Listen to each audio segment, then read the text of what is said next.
sa'yo. Hi. Hello? Mrs. Tanya. I'm Terry Amable, executive producer of Proudly Pinay.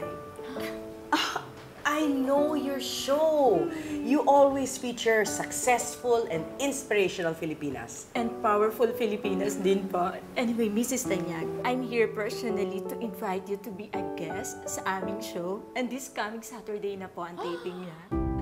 What? Yes. Mom, this is good. This is big.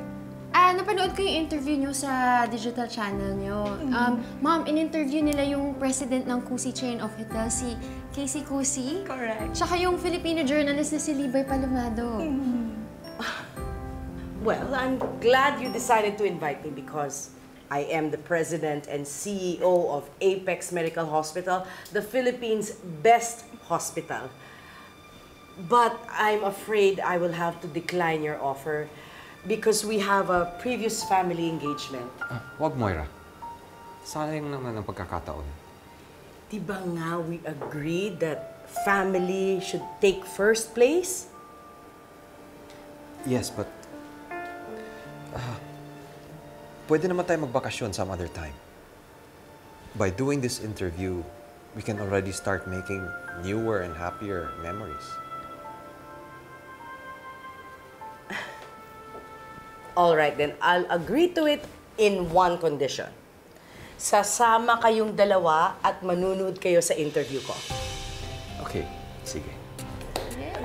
Miss Terry, I formally accept your invitation, and I think it's about time the world knows the amazing and beautiful Moira Tanyag. Thank you very much, Mrs. Tanyag. Thank you, sir. You're welcome. Anyway, nandito ka na rin lang. Why don't you join us for dinner? Oh, Come. thank you po. Yaya, one more plate setting, please.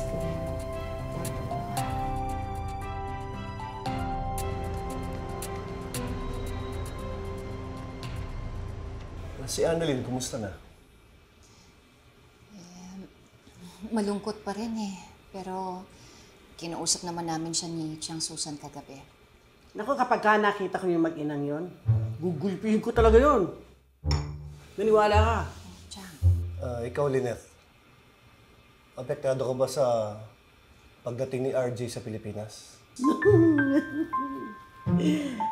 Jellica, nagsiselo si Doc. Chiang! Carlos, bakit naman ako maaapektuhan kung nakabalik na si RJ dito? Hindi naman siya parte ng buhay ko. At saka, nasabi ko na naman sa inyo, diba? Na wala na siya sa isip ko at ang focus ko lang ngayon ay ang anak ko at yung trabaho ko. Yun lang. It's good to hear that. And meron ka pang kailangan bigyan ng pansin. Ano yun? Yung interview mo. Interview? Interview para saan? Tinawagan ako ng executive producer. Yung show na Proudly Pinay. Gusto ka lang i-guest doon. Talaga? Eh, naku! Alam ko yung show na yan. Paborito yan ni Ma'am Giselle kasi pinanood niya sa akin yun. Diba yung mga nag-guest yun, yung mga nakaka-inspire ng mga tao, yung mga empowered na mga Pinay, diba? Parang ikaw, Lynette. Ang mga hirit mo, Doc. Iba. Totoo naman siya, di ba? Chang naman ako. Kaya, Sa Saturday na yung taping yan, okay ka ba? Oo, okay na okay ako. Gusto ko nga yun, nakakatuwa na makaka-inspire ako ng mga tao. Sige, babalitaan ko na yung executive producer. Sabihin ko na pwede ka. Ay, sige. Salamat ha. Mauna na rin ako. At sige. Tiyan, muna po ako. Salamat.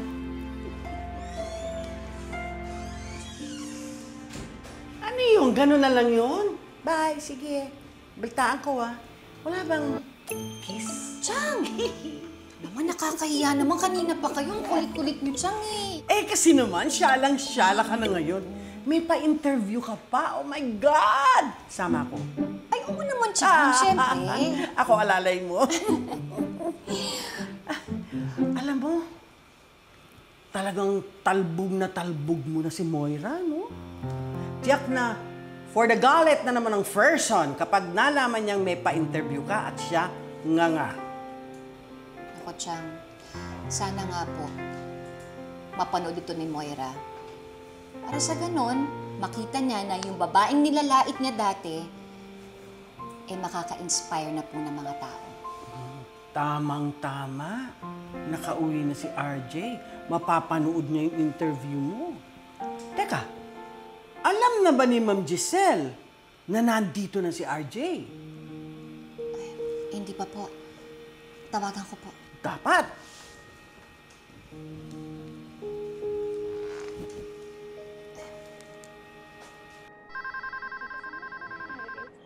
Thank you. Hello? Ma'am Giselle, nasan po kayo? May sasabihin po sana ako sa inyo eh. I'm actually on my way to the airport at nagkaroon ng problema yung dalawang branch ng Dango Plaza. At saka si Papa, masama raw ang pakiramdam. Nai-stress na ako. Anyway, ano ba yung sasabihin mo? Sasabihin ko lang po sa inyo na mag-guest po ako dun po sa show. Yung sa favorite show niyo po, yung Proudly Pinay, mag-guest po ako dun. Oh, wow! That's great news, Lynette! My gosh, nakakatuwa namang malaman na at least nare-recognize na ng ibang tao yung mga abilities mo. Good for you!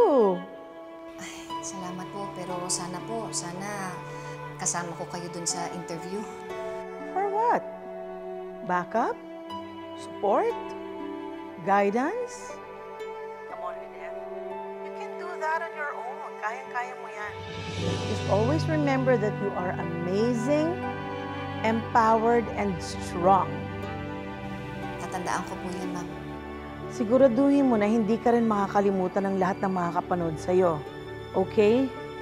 Anyway, I gotta go. Bakit hindi mo sinabi na nandito na si RJ? Chang, ang dami ko kasing problema ni Ma'am Giselle dun sa Cebu. Ayoko na po sanang dagdagan. Sasabihin ko na lang po sa kanya kapag makabalik na po siya dito. Siya. Sige, basta sa Sabado ha, ako alalay mo ha. For the meantime, sasabihan ko lang, ang mga Susanatics Tondo Chapter, Susanatics Moriones Friendship Chapter, at ang Global Baseco Compound Susanatics. Matutuwa yung 48 viewers ko pag nalaman nilang may interview ka. Sige po, May Chang. inspire sila. Sige po, Chang. Ingat po kayo. Ay, nako. Bye.